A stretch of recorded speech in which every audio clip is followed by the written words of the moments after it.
9차 변론기일에는 증인신문 없이 양측에 각각 2시간씩 자유변론 시간이 주어졌습니다. 국회 탄핵소추단은 비상계엄의 절차적 하자와 위법성을 가장 먼저 지적했습니다. 계엄군의 출동을 국회 침탈 시도로 규정하며 비상입법 기구까지 준비한 건 전면적인 헌법 위반이라고 주장했습니다. 이번 비상계엄은 민주공화정의 계속성과 안정성에 심각한 위해를 끼친 헌정질서 파괴 행위라고도 했습니다. 아무런 피해도 주지 않은 계엄 주장은 헌법의 수호 의지를 전혀 찾아볼 수 없는 주장으로서 자신을 선출한 국민의 신뢰를 정면으로 배신하는 행위입니다. 윤 대통령 측은 비상계엄 선포의 정당성을 강조하는 데 집중했습니다. 부정선거의 위험성이 여전히 상존하고 중국이 다양한 방법으로 안보를 위협하고 있다며 이를 알리기 위해 계엄을 선포했다고 주장했습니다. 그러면서 단기간의 국민 호소용 계엄이자 평화적 계엄이라고 주장했습니다. 대통령께서는 합법적인 평화적 계엄, 단시간 내에 국민 호소용 계엄을 실시하였습니다. 호소 병력으로 실무장을 금지시켰고 간부 위주의 병력을 투입시켰고 헌법재판소는 이번 자유변론이 최후 진술이냐고 묻는 윤 대통령 측의 질문에 추후 양측에 최후 진술 기회를 부여할 것이라고 말했습니다. KBS 뉴스 김태현입니다.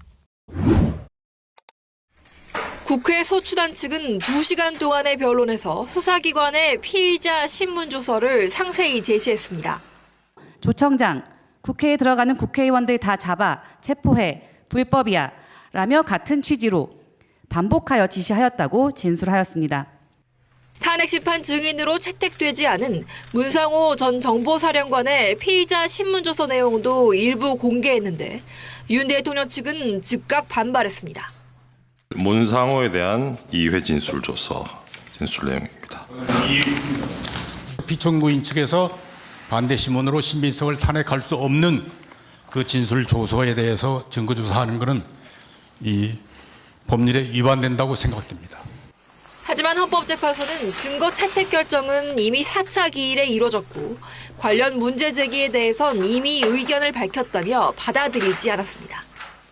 2차례 이상 재판부 의견을 밝혔기 때문에 문제를 제기한 윤 대통령 측 대리인은 이후 짐을 챙겨 퇴정했습니다.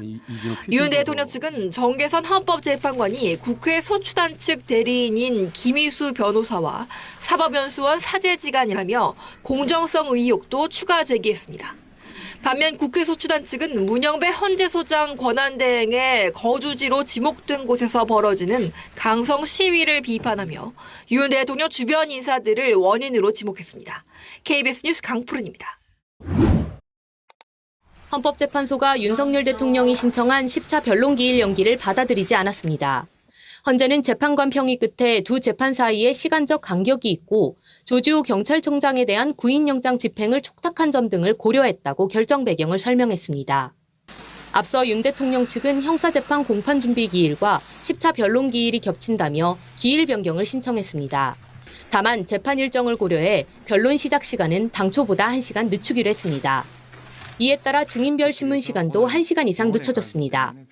1시간씩 늦추는 걸로. 그러니까 3시, 5시, 7시 이렇게 하겠습니다. 기존에 홍장원을 1시간 반을 했는데 아무래도 조금 시간이 좀 부족한 것 같아서. 앞서 헌재는 한덕수 국무총리와 홍정원 전 국가정보원 1차장, 조지호 경찰청장을 10차 변론 증인으로 채택했습니다.